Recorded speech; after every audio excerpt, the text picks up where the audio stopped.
Okay. Hi, guys. Welcome to another episode. We're at episode 6 now of Ink and Lore. Super proud of us for keeping this going, rocking it.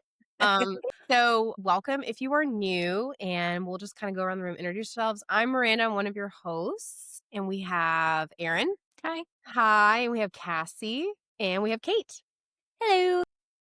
And we are fantasy authors, aspiring authors. I'm going to call us authors because we've actually put pen to papers, fantasy authors. And we are all in different stages of writing our books, our debut novels. But we are just on here to yap about our book, about process of writing, and then things we love in all the fantasy world. So this episode, Erin always brings all the best tea for our topics. So every time we're like, what are we talking about tonight? And Erin's like, ooh, this, and this. And I'm like, girl, it's fun. Perfect.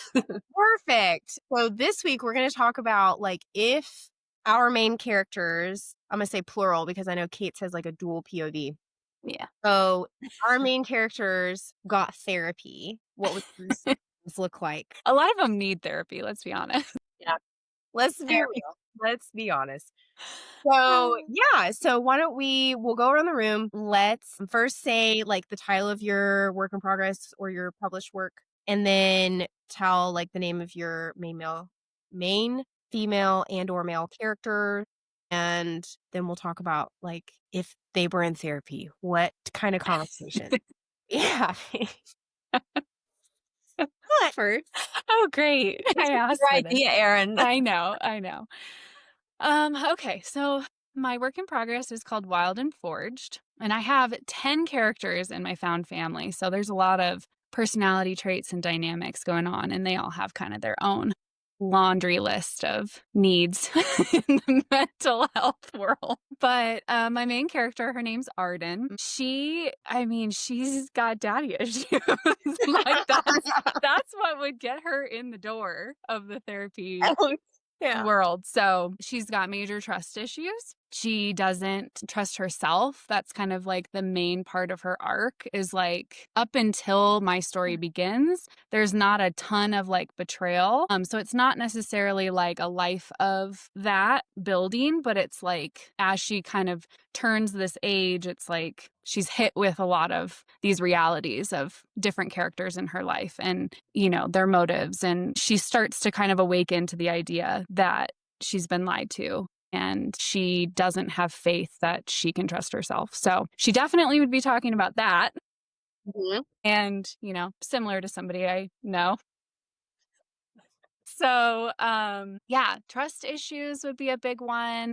I'm trying to think off the top of my head what else would be kind of the forefront. I think that's like the biggest one in the theme. I mean, there's like little stuff that kind of all gets intertwined, but that's like the forefront of her. So as her therapist, how would her feel? She, like myself, would probably be down with digging into it and being excited to figure these things out and put the puzzle pieces together. She definitely would not be resisting. She would kind of take it and run with it and probably come up with things on her own and not need prompting.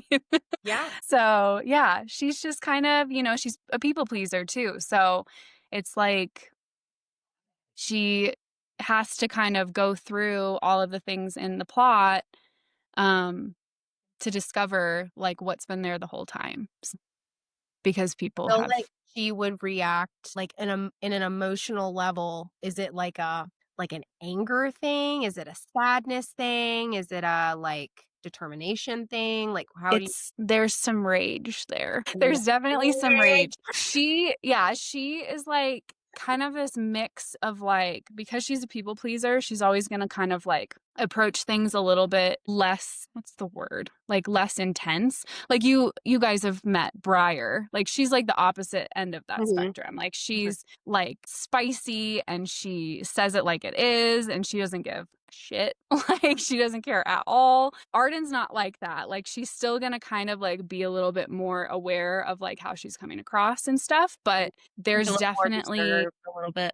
Yeah, but there's definitely a building rage and it just gets more and more, the more she realizes how things were presented and spun. So yeah, she's fun. And then my male main character, Ash, Oof, he good name.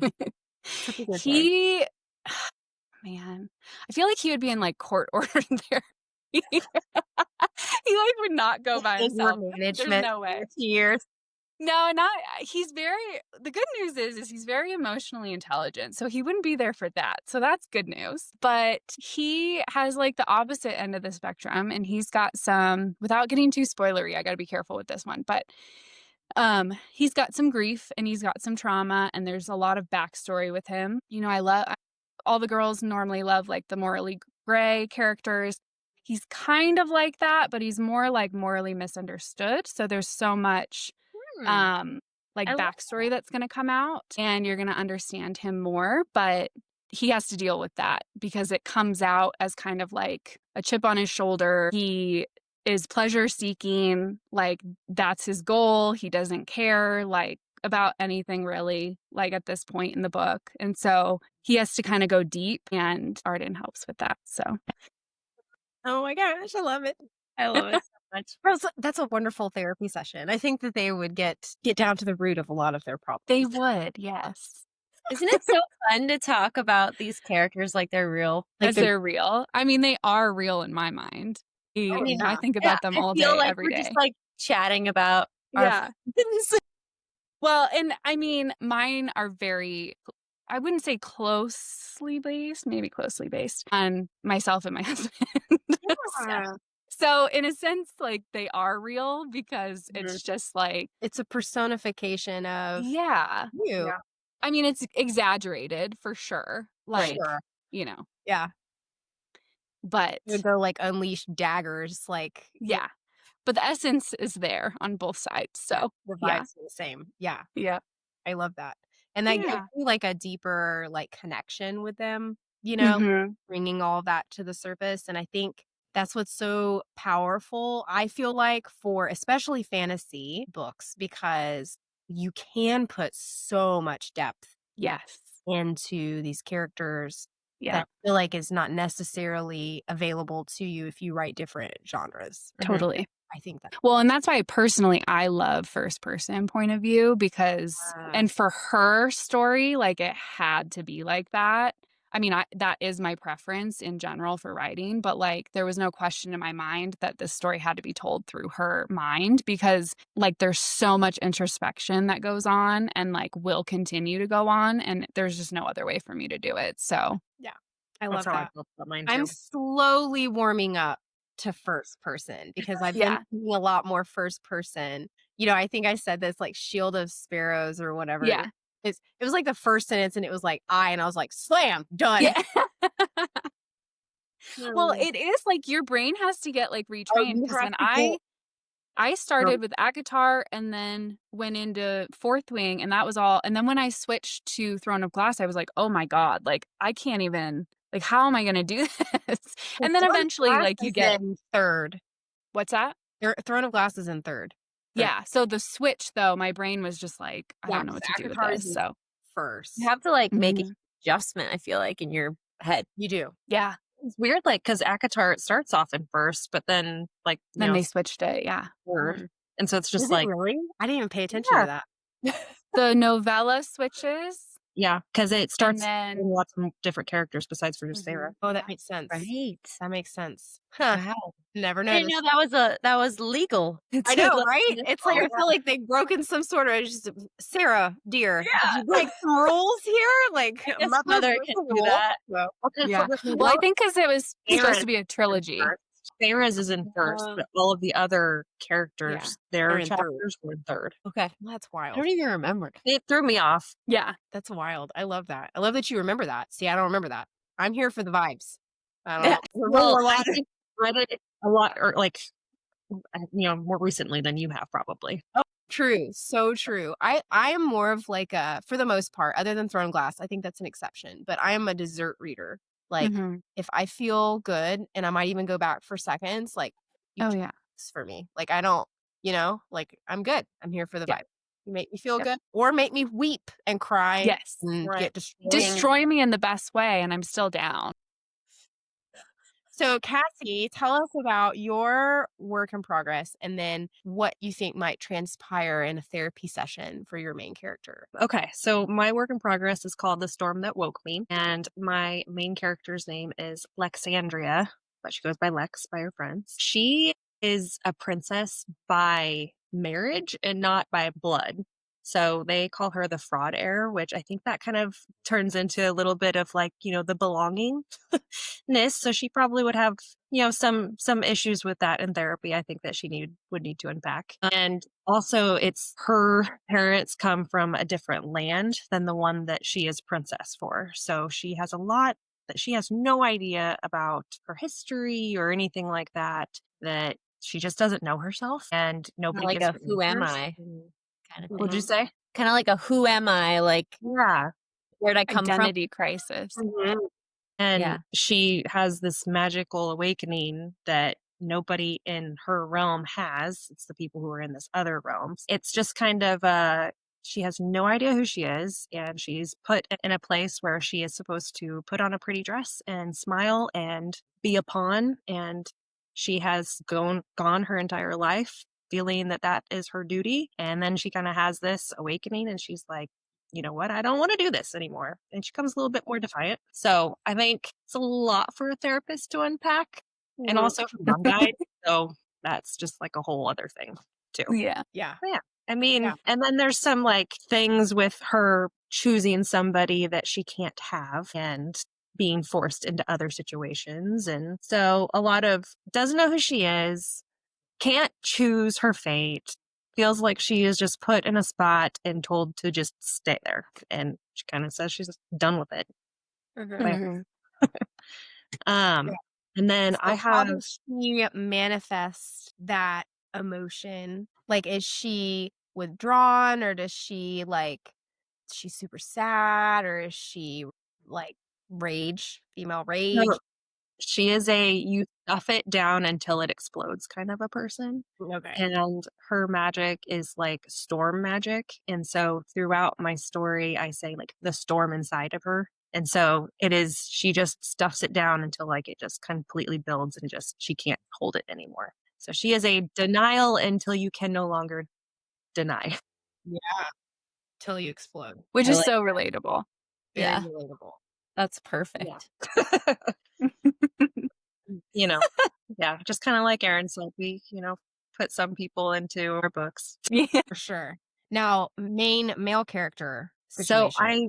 I have two, and it's a love triangle, but it's not. It's kind of hard to explain without giving away a lot. But one of the main male character in the first book whenever I think of him, I see Jon Snow in my mind, if that tells you anything. Yeah. Really quiet, reserved, but is willing to fight for what he wants, that kind of vibe, I guess. But he's in love with Lex, and he's like the sword master's son. So he's like, down here and has a lot of belonging and not feeling good enough feelings. And then I have my other main character's name is Finn, and he is the complete opposite. And he will tell you what he thinks and not give it a second thought. He is crass. He will straight up say things that you probably shouldn't say in public in front of an entire court.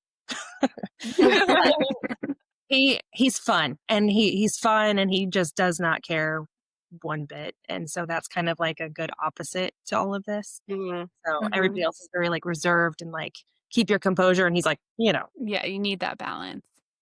yeah. I I love love it. that. That is so fun. I feel like I've said this before, but you need to read The Road to Bones, which is an indie author, and it's fabulous. And it has that whole Norse mythology aspect to it. But the second book, I can't remember the title of the second book now, but it's very, very similar to what you're describing of your female Okay. main character, as far as like the whole like stuck in a place that she doesn't want to be, and then has like these powers that I don't want to give it all away, but she has like these powers that she doesn't quite understand, and then like suppresses, and then yeah, and then it all explodes. Explodes. So yeah, so I Yep. think very, very similar. Like I feel like Okay. I will definitely have to look into that. makes me yeah. I'm like, ooh, I think it's a good book. I'm like, oh, Cassie's book's gonna be so good. In case anyone didn't know, like it's Bridgerton meets like Norseman. I said that and I was like, that sounds so stupid. I don't think it sounds stupid at all. Great. I think that was such a good description. I think it's perfection. Everything Everything you you want in the book. Yeah, I love And so unique. it. Like, It is unique. It is so unique. unique.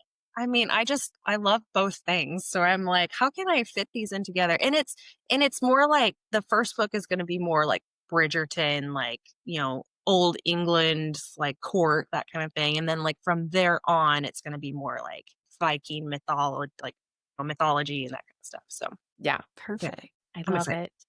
I'm excited. Just think about like your query letters. I'm like thinking about that. And I'm like, when you put at the bottom, like, you'll love this if you like these vibes. And it's like Bridgerton. And I'm like, Really. I love it. I love it. So, Kate, tell us about your now finished Yay! work in progress in the editing throes, which is fun. And then tell us about what your main characters might experience in a therapy session. So my book, work in progress, because it's not totally published yet, is called Born of Shadow and Flame. And it is a story of two young women. So my main character, I would say, like, the main story is Guinevere Thorne.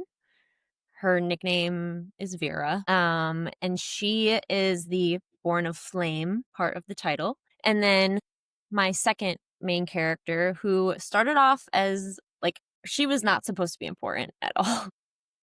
I love it. And She had other plans.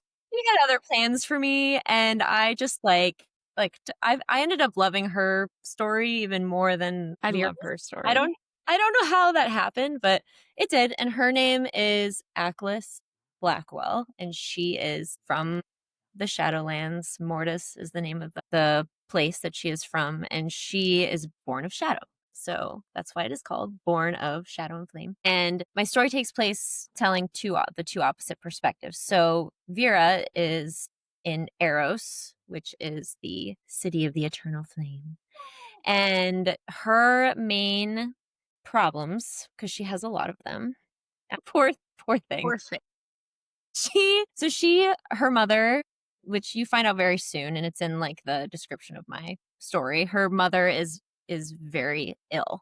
Like, she is dying and nobody knows why. There's like, nobody has any idea what's wrong with her. She's getting worse every day. She's like teetering on the edge kind of thing. And Vera is like, their relationship is super, super strong. So that's like her main want. Because sometimes in a query letter, you have to really point out what your character wants. And her want is to like save her mother. That's like what her heart beats for. She wants to save her mother and help her and like bring her back from this illness or curse or whatever is going on with her. So she's doing all these crazy things to make that happen. But at the same time, she wants to see the rest of the world. Like, my world in my book is very vast. I have 6 like realms, and there's a lot of different points in time where she kind of says that I would love to, like, I just want to see the world. Like, I want to experience the world. I want to go places. I want to see things, but she can't because her mom is dying and she can't leave her mother. So that's like a huge, like, she kind of feels trapped in a way, a little bit different than Cassie's trapped, but still trapped. She hates feeling out of control. She hates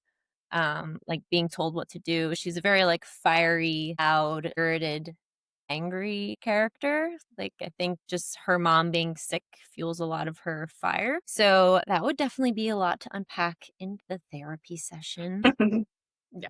But I really like the way that I wrote these characters. I feel like I like spent a lot of time like trying to figure out exactly what fuels them and like what makes them need to live and their goals and stuff. So I would say that's one of her biggest issues. And then she also is, I don't want to give like a lot away. It's hard not to do that. But she basically gets like thrust down this path that she does not want to be on.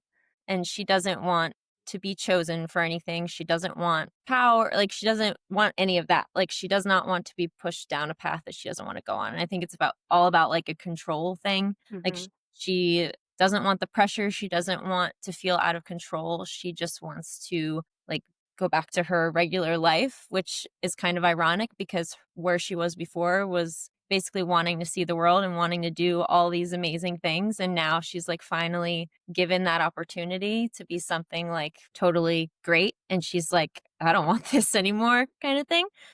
I mean, we all put pieces of ourselves in our books, of course, and being put down paths that we necessarily don't want to be on, or cracking under pressure and stuff like that are definitely like big themes for her.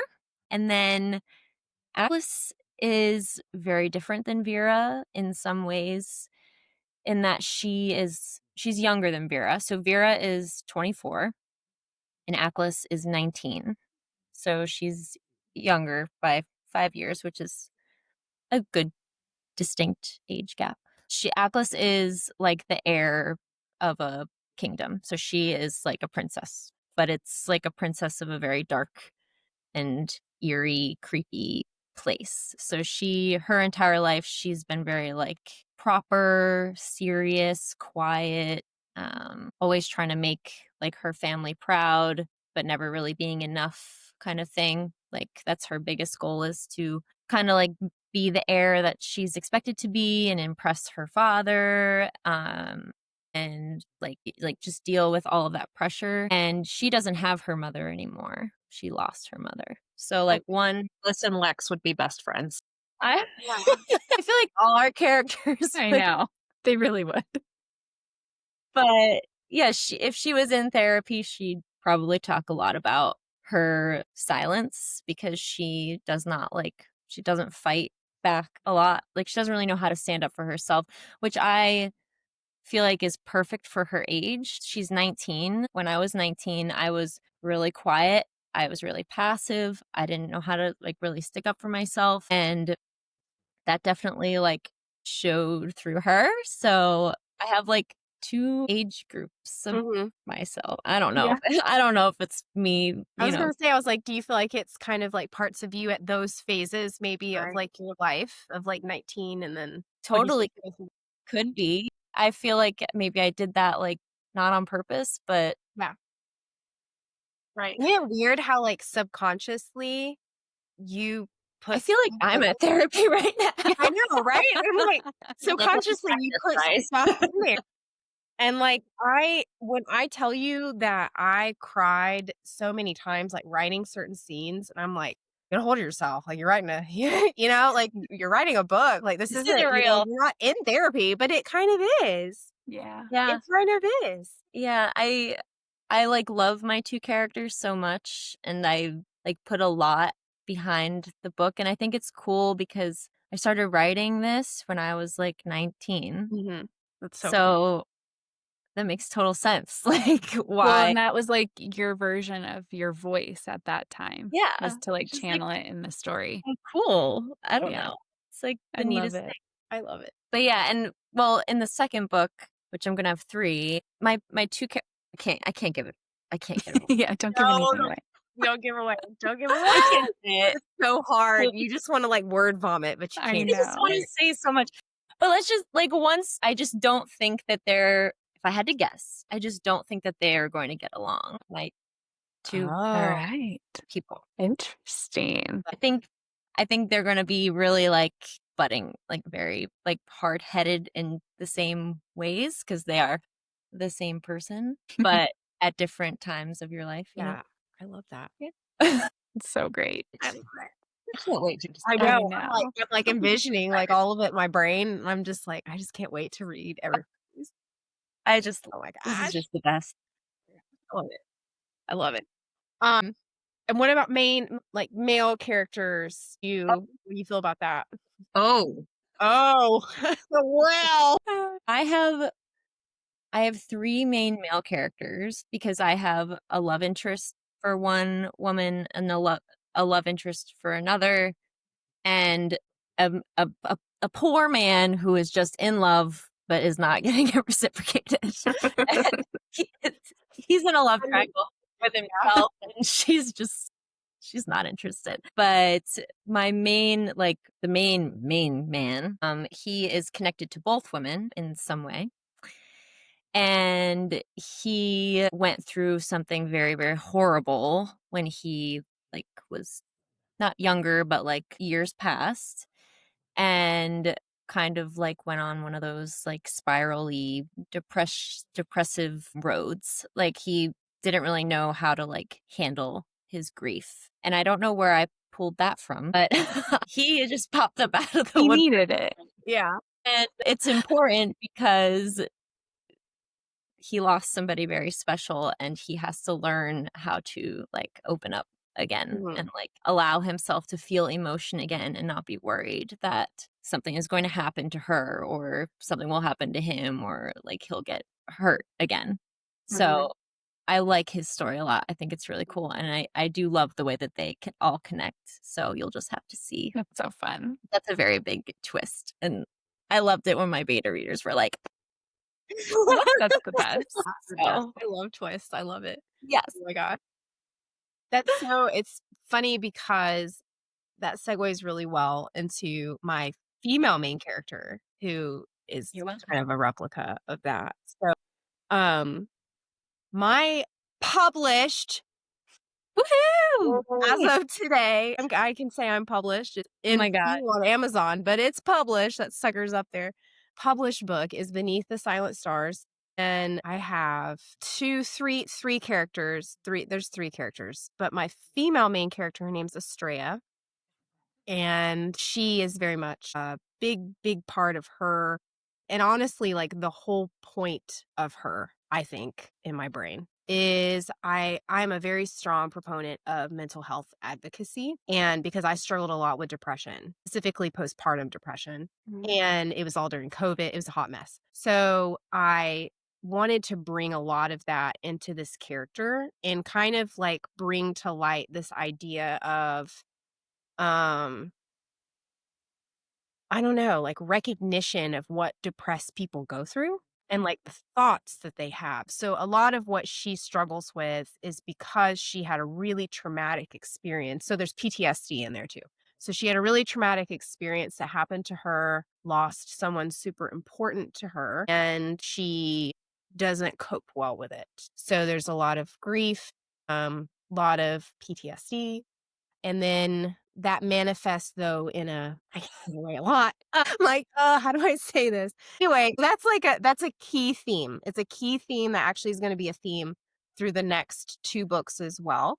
Because and it's honestly it's my journey of like going through that. So and at the same age. So she's 24, 25, I can't remember. I think she's 24. I think she's 24. I can't remember, but that was kind of me. That was like me when I got diagnosed with it and then going through that healing progression. So learning how to open up again because she has been so damaged by the events in her life. And then she also has like that thing like you were talking about of how she tries to kind of escape something that she kind of is running from and also running from that event in her life. She gets in this little safe bubble that she creates for herself, but she doesn't really want to be there. But then she's presented with an opportunity to not be there, but she doesn't really want to go down that path. And so there's a lot of that too. But she manifests a lot of that in dark thoughts and rage, anger. It was actually really funny because my editor, halfway through my book, she left this comment. I think I took a screenshot of it. And she left this comment, and it was also like at the synopsis at the end that she put. And she was like, Estrella has a lot of anger. And she was like, I would recommend going and finding all the words anger and maybe soften her slightly. And I'm like, okay, a little too much rage. So yeah, she manifested a lot in anger and not trusting anybody because she's put up these walls to protect herself from experiencing that kind of grief again. And that kind of trauma. So that's her. She's not fun. It's not fun and bubbly. So if that's the kind of female main character that you want is to give you good feels, that's not going to happen.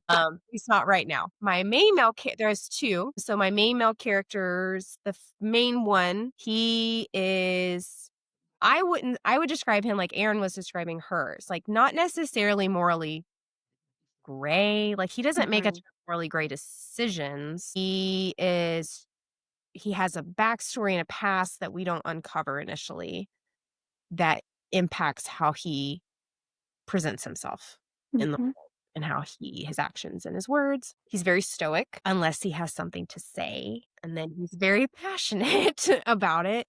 I Love can it. attest to that. Yeah, which that actually is kind of like part of me. I'm not usually very animated actually. Like, I have a resting bee face like you wouldn't believe, and Mm. I'm not very approachable like in public. So, Yeah. kind of him. So that's Runaway. Uh So that's him, and then it's, like, almost like his alter ego is the other main male character, so he's a total Mhm. opposite. So he's very, like, emotional, totally, like, a good, like, emotionally intelligent, like, shares, like, his emotions. He's not afraid to, like, open up and be vulnerable. My editor loves him the most, and yeah, so that's them. That's kinda what they but he also struggles with that character struggles with um, what am I trying to say? Like self-importance, like Self-worth. self-worth. Yeah.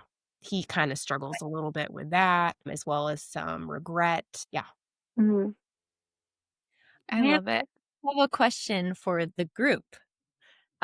Do you ever have points in your story where you really don't like your main character? Like where they're making decisions where you are like, God, I hate you right now, but I have to do it. Yeah. Oh yeah. Not so much in the not so much in the first book, but definitely in the second, now that I'm writing it. But it's Mhm. like a necessary evil that Mm. Yeah. and I'm I like, like I the have whole to time I'm writing it, I'm explain. like, "You mother effer." The whole time I'm writing it, like, "But you have to go through this. You have to do this." Yeah, I know. I Yeah. don't have it yet, Right. and I'm trying to think if I will. I it's just, like, unfolds as I go, so she could surprise me. At this point, I don't know that because it's so closely related to myself, I don't know if, like, I would let her do that, but, I mean, she's not perfect, and she has to have a lot of those, like, false, like, thinking that she's figured it out, and she hasn't yet, Yeah. so I'm that'll gonna be make her insufferable. Like, something No. I can't stand is insufferable. No, no, no, no, yeah. My friend was just telling me Yeah, my friend was just telling me about a book, and I forget which one it was, but it was like it's 2 books, and you spend the whole time with the female main character in the first book, and she makes all this, like, growth, and then she said the second book, it, like, vanishes, and she's, like, right back to where she started, and there's no explanation for it, and Poppy. I'm like, "That's so disjointed," like, that makes like, you can't have that. Is it Poppy? Poppy. Thank you, Poppy, for the sponsor. It's not Every Poppy. episode, I'm gonna pick her up. But yeah, like that's not what we're going for. Is that like where you're just kind of like shaking the book. Like, are you serious right now? Like this is not realistic. But Yeah. I love how like each of us, like in just describing our characters, it's so realistic. And like even just the snippets of backstory, like she's a princess and she doesn't like want to be in that role, or she is watching her mother die. Like the expression of that is exactly what we would see Yeah. in humanity. Like, that's exactly what we would watch happen and the type of person you would deal with who has that backstory. So I just think that's really cool because it's like, Yeah.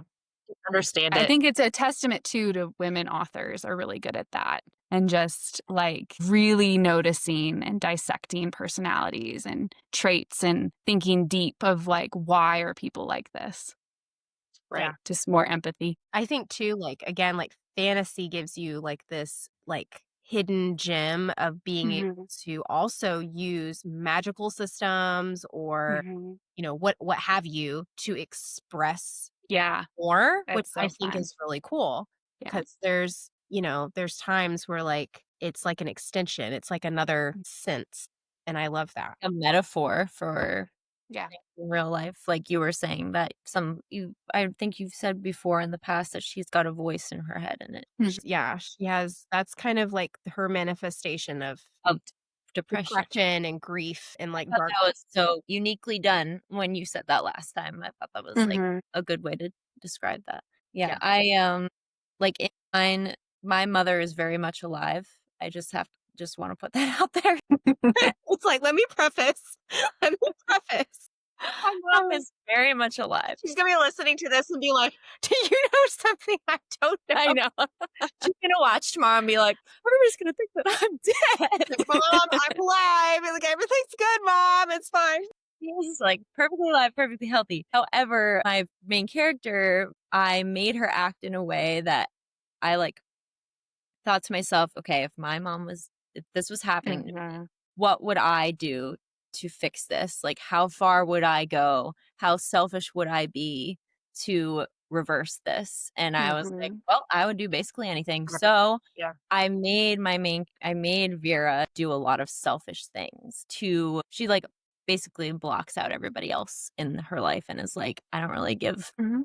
a shiz about any of you. Like, I'm gonna do whatever it takes to like save my mom. So that's kind of what I meant when I said, like, do they ever do things that you really are like, "Oh my god, like, I hate that you're doing this, but, like, it's kind Yeah, of but it necessary makes sense. for this plot." Yeah. Like at the same time, like my character talks back to her voice, her head. She acknowledges that it's there and she talks back to it. And it's like, I know, Mhm. not that I had voices in my head, but like, hey, let me preface. You're like, "Let me clear this up." Preface. I was not Right. talking voices in my head, but I did have, I had dark thoughts. And Mhm. whenever you have those thoughts, it's like, how do you respond to those? It's That was kind scary, of what I yeah. was trying to like Portray. portray that like people Mhm. understand like this is depression's you know It's no not joke. mess around with, and here's what it can feel like. Feel like. Mhm. Yeah. I think that's so relatable. It is. I think all of our stories are, and I think that's why there's been such I mean, women have been readers forever, but, like, it feels like recently there's this boom in people really trying to like make sense of themselves through these stories. And because you said, Miranda, like the fantasy element is like, so it can just put a spin on it and exaggerate it and make it like so obvious and kind of like in your face that this is like what it feels like inside of us. That like it's healing to read these stories and be like, oh yeah, I'm like Aelin in this way. And I'm like, all these main characters that are powerful. And it's just also so interesting. We all have the same themes. Like, Yeah. this repression or rage or like, I mean, women are going through it. Yes. So, The yeah. manifestation of that, I think it's neat. Yep. Like we all have something different, like yours is more like the earthy kind of like growing, right? Mhm. So like rebirth and like growth Mhm.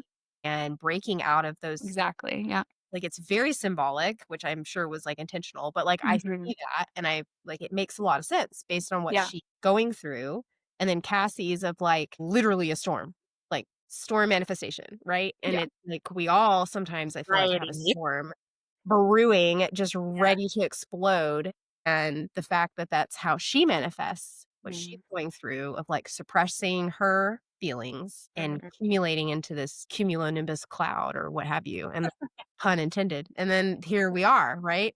And Yeah. then Kate is like, that's like literally symbolic, like Yeah. In Yeah. the shadows, silent, in the shadows, silenced, like, and then also like engulfing on everything in flame. I like we have like a literal flame and then literally Yeah. I like love literal it so much flame, though. literal darkness, and mine, you will see later what that manifests as. But she's got light and healing. I love that. Healing is her big thing that she clings to. That's like her main power, I guess, Mhm. is healing. And she would So, need that. yeah, she wants it for herself, but it can't heal her Ugh. entirely. So it's this whole thing. Yeah, it's so cool. and Look at all these you're a things. nurse, so you had to have a little Had to healing. have it, man. It was just necessary. I was like, somehow we got to put this in here, whether it's her or if it's some like random troll that can heal people. Like, it's got to be in here somewhere. Like, got to be in here somewhere. Okay, one last question I have because I think this is neat, and I don't know. I just thought of this. Is there some little like unique little tidbit of like something you threw into your book for funsies that like the thing I'm thinking about like for Erin is like the tree that gives them messages. I felt like it Keebler tree, and I love it. Yeah. That's kind of what I pictured. I have to think. Yes, we talked about this in like one episode and we were talking about how hard it is to like do the Easter egg thing. There's a lot of Easter eggs in mine. I love That that. is like my most fun part is planting all of these seeds. And I'm hoping that it's been subtle and some have completely gone over your head. Yeah, I love that. I love Yeah. that. I loved the tree like immediately. I was like, oh, it's like Keebler elves live in that tree, and they and I love it. Cassie, what about you? Do you have like a fun little, I don't know what you call it. I guess Easter eggs. Well, okay. So when I say like Norse mythology and stuff, I really leaned into the web of weird, which if you know what it is, it's like all the X's and it's like the loom. So all of the fates, you know, they thread through all of the fates of the threads of fate. I don't know what I'm saying. Anyway, so that is like a big piece of like the lore, I guess. I should have talked about this last time.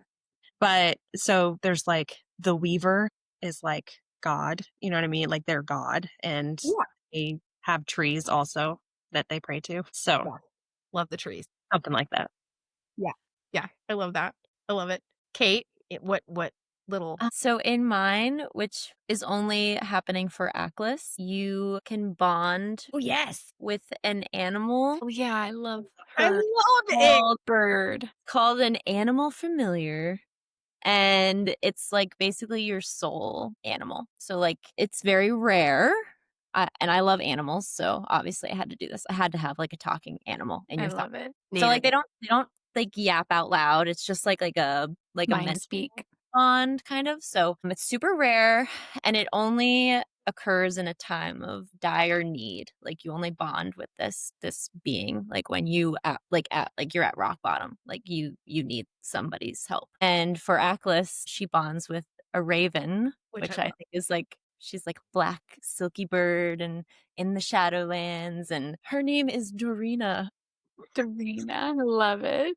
And like it's basically like her like she is her like lifeline like over there because she doesn't really have like a lot of people or friends and stuff. And it's kind of like a in a lot of books where you have dragons, like if your dragon dies, so do you.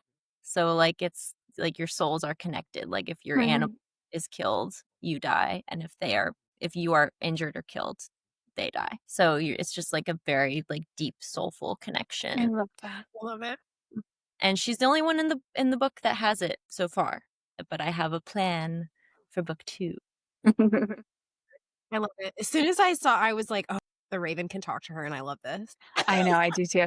And where I live, we have a bunch of ravens and we have like woods out the back of my house and they'll sometimes just like all go at it at the same time. And I think of her.